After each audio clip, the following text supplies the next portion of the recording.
How's it going, everybody? It's Monday morning. Had a little bit of time. Lately, friends, I've been jumping in and out of the saw shop when I have time. We're getting things done in the house. House looks incredible. We've been putting it back together, and it's nice. It's nice to get the house done. Long time coming, and I guess I have time right now, so why not do some more renovating? My buddy was calling me Bob Vila the other day. I was laughing. Yeah, I guess so. Residential work is my game. I've been in that industry forever. I build ductwork for the newcomers. I'm a tin basher, hence the name Tin Man. But I guess I've watched other people in their trades, whether it be finished carpentry, stucco, drywall. I'm not good at all of it. I'm a jack of all, master of none. I guess if you could say I'm a master of something, it's tin bashing, but I don't like to use that word because, I don't know, always learning something, right? But, so yeah, I've been doing lots of finished carpentry. Painting's pretty much all done. Finished carpentry, some wiring, just getting stuff done. I'm going to change the front door to the house. We've had that door for about 8 years. Still haven't changed it. Time flies. Anyhow, friends, it's first thing in the morning, and I want to get this 038 Magnum, at least get the top end buttoned on, let it dry. Then what's left will be the carb rebuild, flywheel, and we need to make a pipe for this because unfortunately this saw didn't have a pipe. So anyhow, friends, I just want to get this thing back together today. So I want to get some loose ends finished so that we can get going on new projects. I'm really excited. Haven't built a saw for myself in, a couple of years now probably. And I thought, well, there's a little lull in the action. I'll throw in a couple of builds for me and just have a little bit of fun.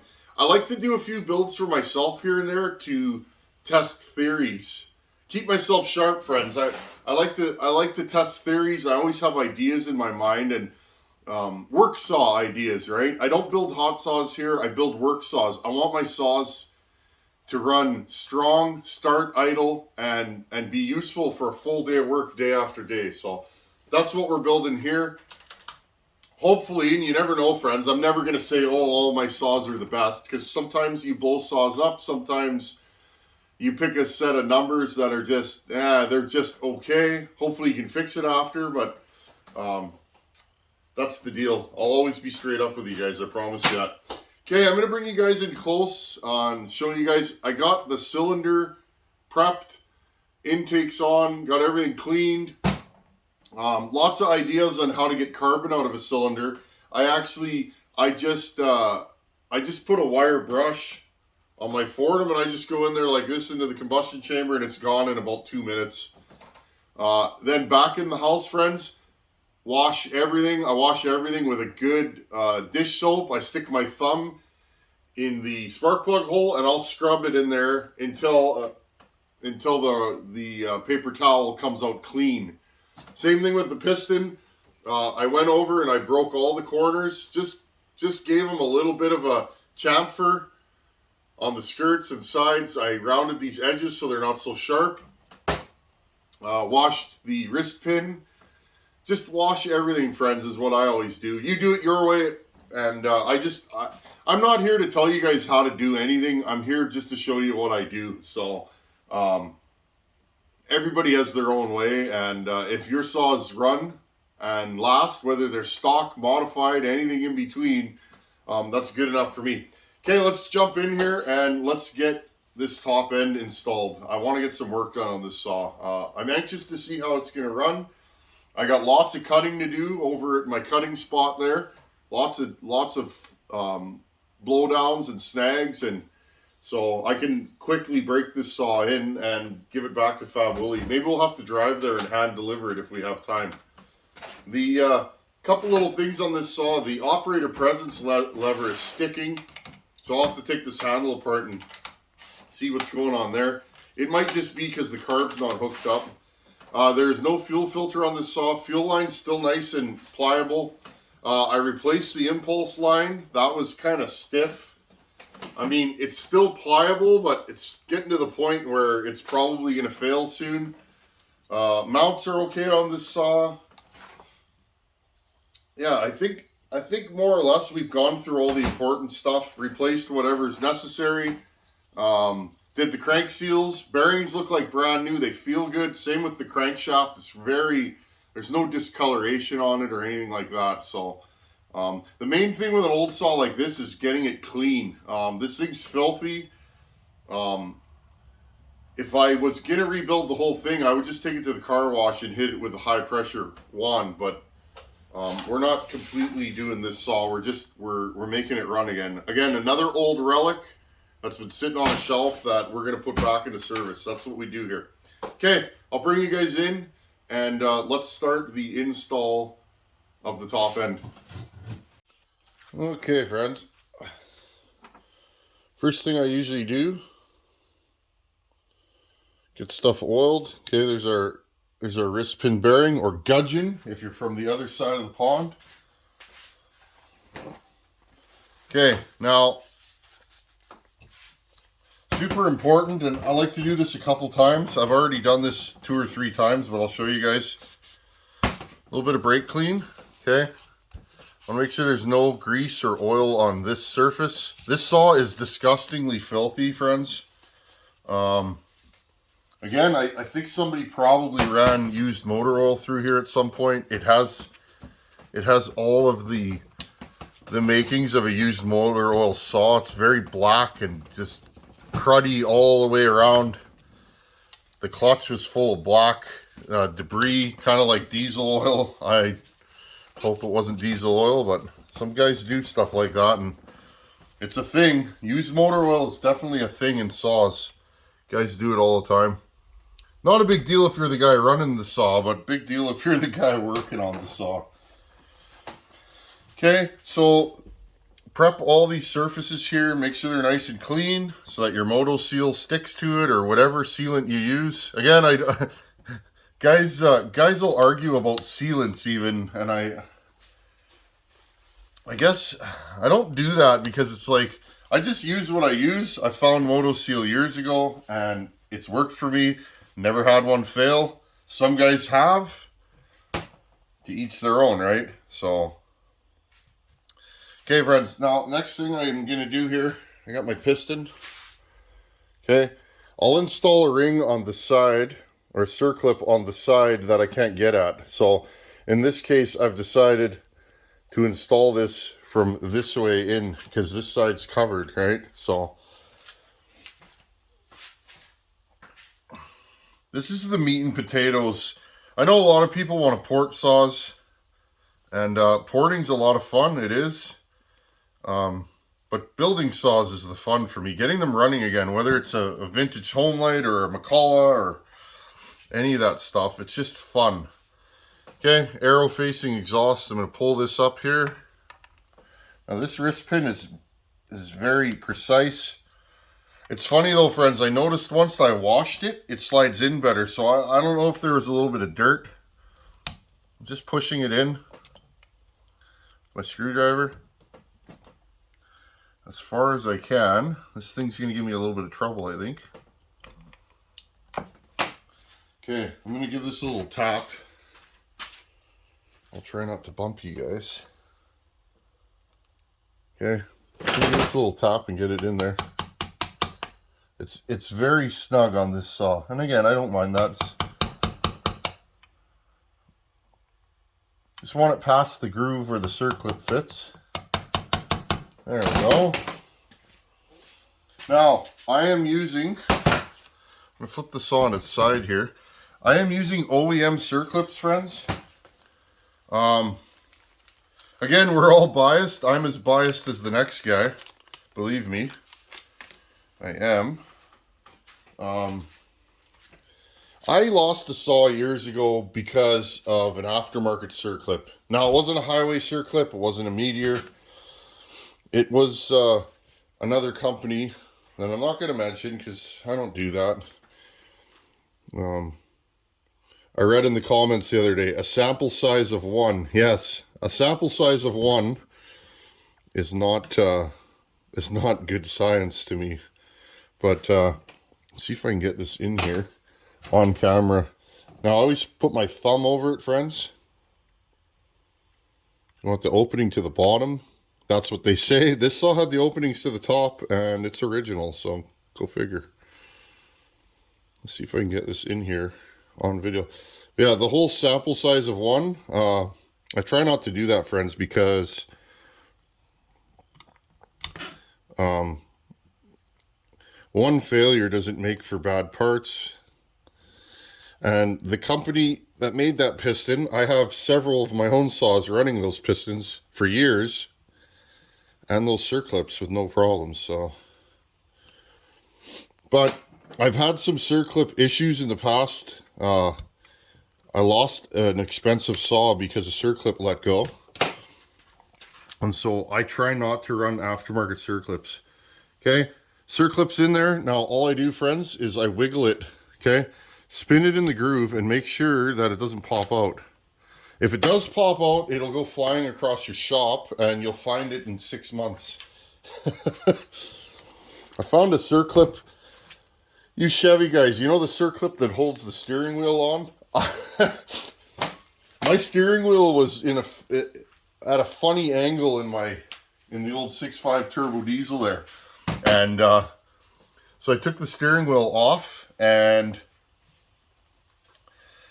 kind of rotated it. Somebody put it back on wrong, and I lost there's that big round clip that holds the steering wheel on, and I actually lost it, friends, about, I don't know, 7 months ago. I couldn't find it anywhere. I looked in the truck, I looked on the floor, I grabbed my magnet and I was wheeling my magnet around the truck. Couldn't find it, friends. You know where it was? I found it a couple days ago. It's under the passenger seat where I looked before. So, go figure. Again, friends, I wipe everything 9-10 times. Aluminum stains your rag, so don't be frightened if you see gray. And again, a lot of you guys know this stuff, but I always like to help out the newcomers. Not everybody was born wrenching on saws. I certainly was not. Okay. Next thing I did here, friends, I put the intake on. That's a Stihl thing. I often forget about that because Stihls, it's not that I dislike Stihl, I just don't work on them much. Maybe I'll buy a kit saw and do that. Kind of always wanted a 660 kit saw. So, okay, I'm just wiping the cylinder bore here with brake clean. And I've just washed this, friends, but I don't know. I just like to make sure there's nothing in anywhere. Because again, if you have any dirt on your cylinder, it will scratch the piston. Now, this is a used saw and it has a used bottom end and a used cylinder. I cleaned everything to the best of my ability. I understand why a lot of builders don't use used parts. You buy new parts and they port them. I understand why. I wasn't always that way, but used parts, the failure rate may be slightly higher. Like Buchan's 850, friends. A lot of conversations about that online. It's a 40-year-old saw, friends. You never know, right? It's a 40-year-old saw that I made run, 3,000 RPM faster. So, okay, here's your rings. Just walk them over. These are highway rings, I believe. Yes, these are highway rings. They're not cabers in this build. Okay, just walk them over. Now, I've had no trouble with these rings. I actually like these rings. They seem to seat okay. I got fumble fingers this morning, friends. There we go. It's nice to be in the saw shop working. Just like used rings, friends, if you're fighting with them, sometimes they'll crack because they've lost they get brittle as they get older. So, okay, I'm gonna get these rings on. We don't want to watch me fumble with them for 10 minutes. Funny, the minute you turn the camera off, boom, on goes the ring. I show my fumbling, friends. I'm a fella just like you out there, just working in my shop, having fun. That's what this channel's about, and it will stay that way. Okay. Okay, so I got my rings on. Now what I'm going to do is I'm going to apply my Moto Seal. There's Yamaha Bond, Honda Bond, there's that Suzuki lube. I always rinse my finger off with some brake clean before I do it. I like to wash my hands and make sure my hands are super clean when I'm doing this. Now, with this stuff, friends, less is more, okay? I probably already put too much on. Otherwise, what happens, it'll end up getting inside the saw. Again, not a huge deal. I mean, you're probably not going to blow the saw up but you could, right? Especially if it's not your saw, you don't want... For me, friends, I do every saw like... Someone's going to take this saw apart one day, and I'd like them to go, hey, this guy, whoever was in this saw, and I stamp all my cylinders. Every saw that comes out of the shop is marked, so there's no denying who did the work. But I'd like the next guy to come in here, because it's always about the next guy for me, to say, wow, whoever built this did a nice job. You know, that's the goal for me, friends. I'd like that to be in 25 years, but you never know, right? You never know what a saw is going to do. Okay, just using my screwdriver. Because the sausage fingers don't fit everywhere, that's for darn sure. Okay, get that on there. Now I'll put my piston back, rest it there. I don't think I've ever built an 038, friends. I was thinking about it. I don't think I've ever been this far into one of these saws, so that's kind of fun. We did it together on video. Okay, next is the cylinder. Now I'm probably going to use a ring compressor on this saw.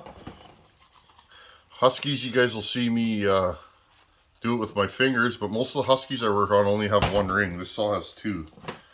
And again, that's probably one of the reasons, not the only reason, why I haven't measured the rocker or the crank rod ratio. There you go, rod ratio. I haven't measured the rod ratio on this saw versus a 272. I bet you the rod ratio is a little bit different, but I also bet you that the difference for me, this D-shaped combustion chamber, which these saws have, you guys will hear people talk about the 046s with the D chamber. That's a hot Stihl apparently. If they have that, they run really strong. Again, I've never had one of those, so let's take people's words for it. But this saw here has a D-shaped combustion chamber, which is quite small, and two rings. Well, right there, without the rod ratio, it's not going to matter. This thing's going to make more compression than a Husky, you know, than a 272, which is the same bore and stroke. Okay, friends. Put this here. Let's take a little bit of oil. Remember, we did hone this cylinder, another honed cylinder. I know. I almost want to do a video on all the stuff I do. You know, the conjecture. I think it's funny, friends. I just do what I do. Some people are like, oh, you can't hone a cylinder, and other people are like, I hone them all the time. The internet's a funny, funny place, friends.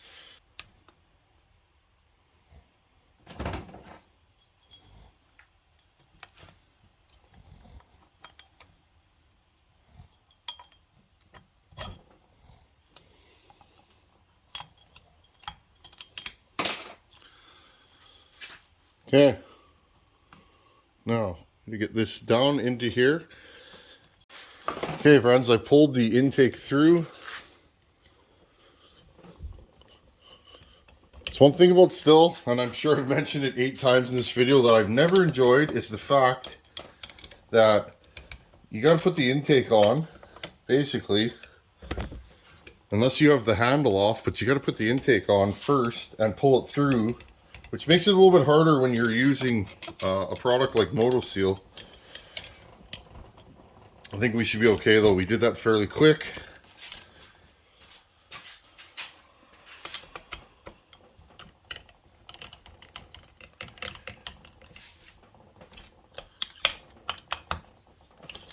How tight do I put these? really tight. That's my torque measurement. Some guys use a torque wrench. I just reef them down. Never had one come loose, never broken anything. That's why I think there's things that are important and things that aren't. And again, that's just my opinion. Tight. There you guys go. We got something done on the 038. That went pretty well, actually. Okay, spin it around. There we go. We'll let this set up for, you know, well, I'm not running this saw today, obviously, but we'll let this set up for a bit. Now, friends, one thing I see a lot, I'm going to show you guys something, okay? Take note of this, because later on I'll show you this saw again.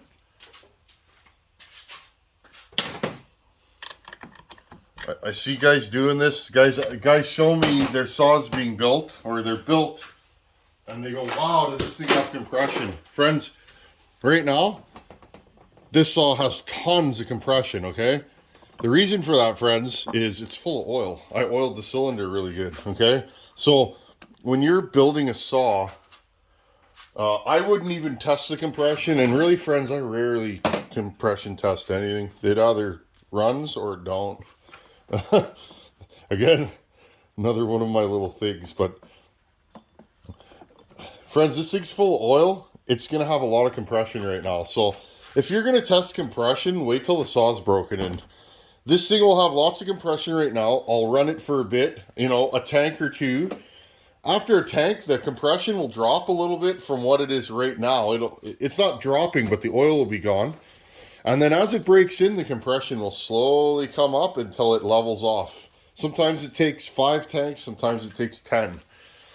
Okay, so I don't think static compression at this point. She pops good though. Again, though, friends, that's just oil in there. Right on, we got something done. It's nice to be in the shop. Okay, well, we got the 038 Magnum more or less buttoned up. Yeah, there's a few odds and ends to do on it. We'll have to go through the carb. That's a Bing carburetor. Not the most common carb. I'll definitely go through that carb on video to show you guys. That way it's out there. I just try and make content that'll help the next guy out. That way, you got an 038 with a big carb, you want to know what's going on inside it, we'll do a video. So, still guys, I hope I did okay. I don't build many stills. You can see I was fumbling. The Husqvarnas I can build with blindfolded, but these stills, they're a little different. They can throw me for a loop. So, that went together not too bad, actually. I haven't done one of these in a long time, a still. So, anyhow, friends, we'll just keep puttering along. Thanks for stopping by. Appreciate everybody that supports this channel. And just having fun. What else can I say? Thanks for watching. Take her easy. Later.